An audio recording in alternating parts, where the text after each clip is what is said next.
Hi, I'm Liz. And I'm Chris. And we're Adulting in Theme Park Land. Today we're at Coronado Springs Resort for a lovely dinner at Toledo, located in the Grandisino Tower. It's at the very top of the tower, and we've actually never even been up there to look at it. So this should be fun and new for us. Definitely. Yeah, it's supposed to be a really nice meal, so we're excited. So let's go check it out.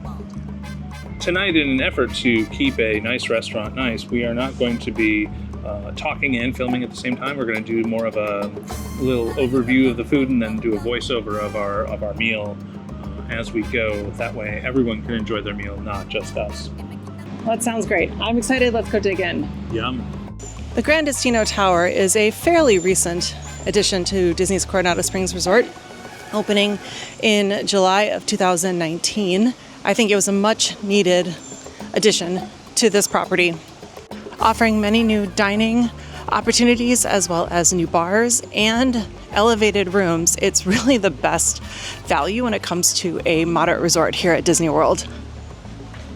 Next to Toledo, also on the top level, is the Dahlia Lounge. This is a great area just for walk-up drinks and snacks, and it is all in tribute to Walt Disney's collaboration with Salvador Dali, and they play the cartoon that he created inspired by him with him before he passed away.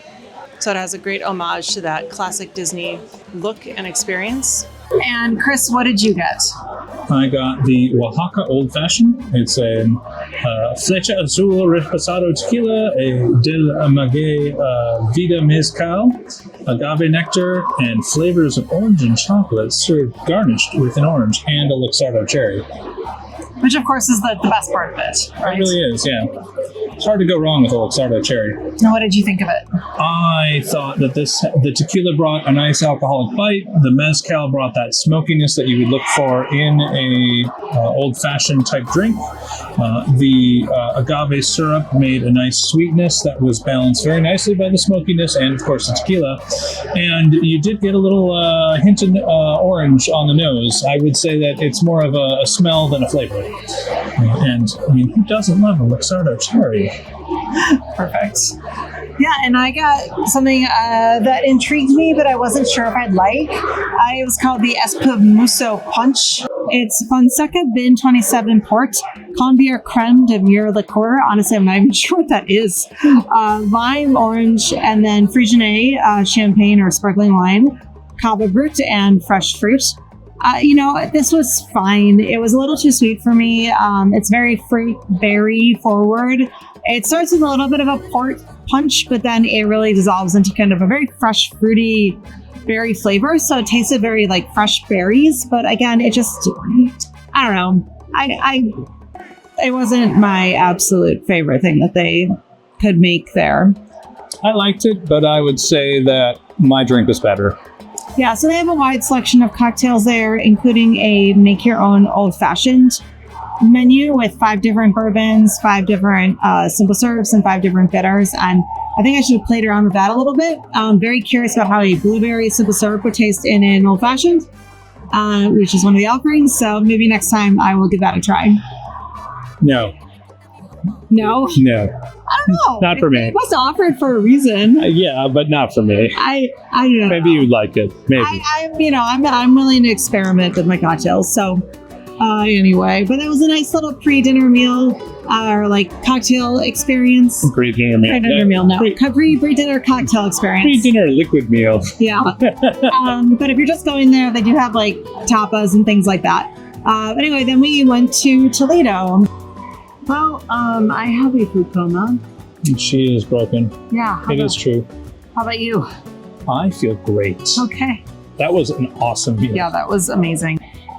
We decided to go with the chef's signature dinner for 2, which is like a fixed price menu style experience. They have all sorts of different like tapas and entrees and sides that you can choose from, along with enhancements. They have a very extensive wine menu when it comes to Spanish wines.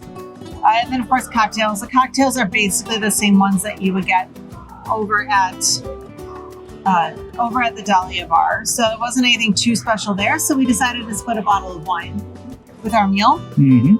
And so the first thing that the meal came with was the selection of chef's selection of tapas, or pink sauce. I never know how to say that. I feel awful. I'm terrible with my Spanish. But basically, it was a Spanish tortilla. Pinchos. Pinchos? Pinchos, I think. I don't know. But Hey, tell us in the comments whether we're right or not. Yeah, right. So essentially, it was a citrus poached tuna with a cherry salsa. It was mussels with some vegetables on top. Dates wrapped in bacon, and a Spanish tortilla, they call it. I felt the tuna was really bright and fresh. It's just tuna, like it's raw tuna, but seared perfectly. The cherry salsa is bright, kind of added a nice citrus flavor to it, but nothing too imaginative. The mussels were fine, but the flavor of the vegetable comes through more than the like saltiness and brininess I wanted from a mussel. The real star of it was the dates wrapped in bacon. Those were perfect. They had a bit of a cheese in there. Yeah. Definitely my favorite of the selection. The last was the Spanish tortilla. It kind of tasted like an omelet, even though it was like no egg in it, I think. I kind of felt it tasted more like scalloped potatoes with cheese in it. Yeah. That's a good description too. Yeah. So it was a little heavier. Not my favorite. No, I mean, these were fine. I don't know if I'd order them again. Not separately. No, I wouldn't pay for them separately, but they were a good start. Well, with the exception of the bacon wrap dates, Yes. I would eat 100 of those. Yeah. Those were pretty amazing. Then we moved on to the charcuterie. So this is the chef's charcuterie selection. They call it the Spaniards. It's basically like a chef's selection of cheeses and meats and things. For the fixed price menu, you get like a half serving. If you order it separately, you get double that amount. But it had blue cheese, manchego, goat cheese, salami, iberico, and serrano ham. The absolute winner of this by far, to us at least, Easily. was the blue cheese. Oh, yeah. If you enjoy a blue cheese, a stinky, super funky, like, this is like cheese on expert level, guys. Like softish, but not so soft that it just kind of like falls apart. Oh, it just melted in your mouth. It was divine. But as Wisconsinites, I would say that we are cheese experts. We spent some time around some cheese in our lives. Yeah, so we really enjoy the like weird, funky stuff. The goat cheese was fine. It was like a harder goat cheese, so not like your not your typical softer goat cheese. The manchego tasted like manchego. Goat cheese was mild compared to some of the stuff I've had, so it's definitely a crowd pleaser. Yeah. The olives were amazing, super briny. Super yummy. The Iberico, of course, is fantastic, and the Serrano was great. As always, there wasn't enough breading. Breading. There's not enough bread products. Bread products. Bread products. Yeah. Breading. For a, I don't know, for our taste, but it was a good starter. Like, I would say the cheese plate was better than the pinchos or whatever you call them. Certainly. That was amazing. That was a nice start to the meal. We then moved on to our steak. The steak is a ribeye meant for two. Chris, you want to talk about it? Well, I mean, it was meant for two. If I was a steak connoisseur, I could probably plow through that myself, but that could be dangerous. So I'm glad it was meant for two. It was, how would you describe it? Oh man, it was like the butteriest, both salty and fatty at the same time, perfectly cooked how I like it, ribeye steak. I mean, it's the best steak I've had in a while. Yeah, it really is steak perfection. Yeah. It melts in your mouth. Even the fatty bits are actually really good. Oh yes. I will say though, it's a very large amount. I mean, it is for two, but like honestly, I feel like three could have handled this. Easily 2.5. It was a lot, and after a while, the richness of the steak kind of started getting to me, and the saltiness. So I did try comes with like a tomato salsa thing. Kind of a salsa-ish thing. Yeah. And at first, I was like, well, if the steak needs this, why am I paying so much for a steak? Right. Because this is $115 normally on the normal menu alone. I would say that it does not need it, but if you are eating that much steak, it is nice to occasionally cleanse your palate. Yeah, it definitely was a good kind of palate cleanser when the fattiness and the richness and the saltiness of the steak was starting to get to me. So that was nice. And then you're able to choose 2 sides with your steak. And we went for Brussels sprouts and some potatoes. Chris, you're a Brussels sprout aficionado. You want to take this? Yes. These Brussels sprouts are like a textbook example of how you can make Brussels sprouts delicious. They were, they still tasted vegetable-like in the freshness end of it. You know, people get this sensation that Brussels sprouts are bitter or too leafy, I guess. I don't know. They were not bitter. They were sweetened with some sort of caramelized sugar, and they had a little bit of smokiness and char on them. They were cooked all the way through, so they weren't crunchy, but they were not fall apart. Like, they did not crumble off of themselves. They were just perfectly cooked. They were a great way to cut that fat and salt that we mentioned before in the steak. And I did not leave a single leaf of Brussels sprout left because they were that good. Yeah, no, they were really fantastic. That was a great side. We also got the potato side. It has a fancy name. I forget what it's called. It's olive oil potato olive puree oil or potatoes. something. Yeah, I mean, they were fine. They were potatoes. They're mashed potatoes. In all honesty, they were flavorful. They were creamy. They were yummy. But are they the best I've ever had at Disney property? Absolutely not. That goes to the Whispering Canyon at Wilderness Lodge. Hands down. Because they know that the secret to a perfect potato in a mashed form is a 1 part potato, 2 parts butter. Yes, they are absolutely incredible. I've been on the verge of being sick and still kept eating those things. You just can't They're stop. so good. Yeah. But we also ordered a side of iberico ham because we love it. That was $10 on the side. So that was a little additional that we did. It was like a good deal. Yeah, I mean, I think that was perfectly reasonable. And iberico ham is amazing. It is. And buttery and just some of the best ham in the world. If you're not a ham person and you haven't had iberico ham, try iberico ham and tell me if you're still not a ham person. Yeah, I hate a ham steak, but Spanish ham, sign me up all day. Yeah. Yeah, so that was the main course. And then for dessert, we had our option of 2 different things.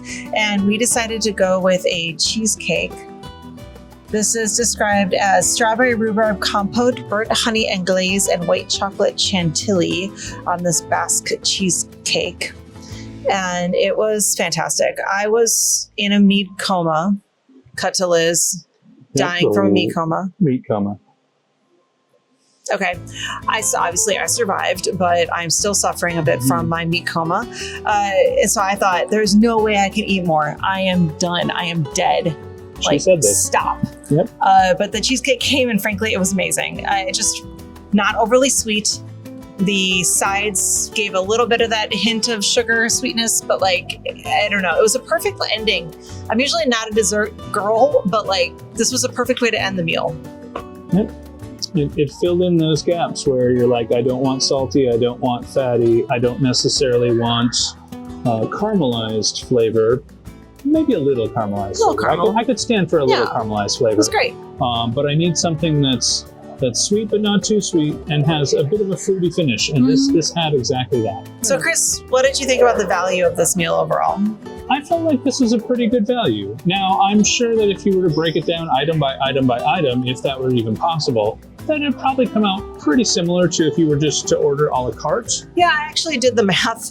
I mean, I estimated it because they don't have the exact same items on the menu. But I think it really only makes a couple $1 difference in the grand scheme of things. That's my only kind of complaint about it. That being said, I think what we paid for it and what we got was definitely worth the time. It was worth the time. It was delicious. The experience is nice in Toledo. Yeah, it's a beautiful location. Yeah, you have nice views. We got to see just the briefest bit of beautiful sunset as it folded down over the building. Yeah, and I took a minute to leave and go on the patio back at the Dahlia Lounge to watch some of the fireworks. You can briefly see the fireworks from Epcot over there. It's a bit of a distance. You know, the views are better at some of the other places like Topolino's Terrace or, of course, in Epcot. But it was nice still to be able to have that experience. And they do play the music and all of that on the patio, not in the restaurant, but on the patio. I would say there's only a brief little angle on the patio where you can see it. So I would get there early if you want a really good view of it. But it is nice that it's an experience that you can have here. Mm-hmm. Mm-hmm. It isn't the draw. I would still say the draw is the food itself. The atmosphere of the restaurant is nice, and the wait staff was very knowledgeable. Oh yeah, they were fantastic. And they helped us choose our wine, which was a nice touch because we don't know a lot about Spanish wine. Yeah, I don't know anything about Spanish wines. But yeah, that was great. So in the grand scheme of things, the preset dinner is a great way to try a bunch of stuff for a really good price, get this amazing steak. They also have a paella, seafood paella option, and that's the only way that you can order the seafood paella is through this fixed price menu.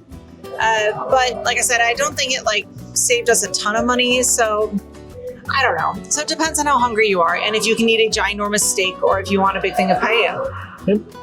But I mean, in the grand scheme of things, I loved this dinner. This was such a fantastic experience.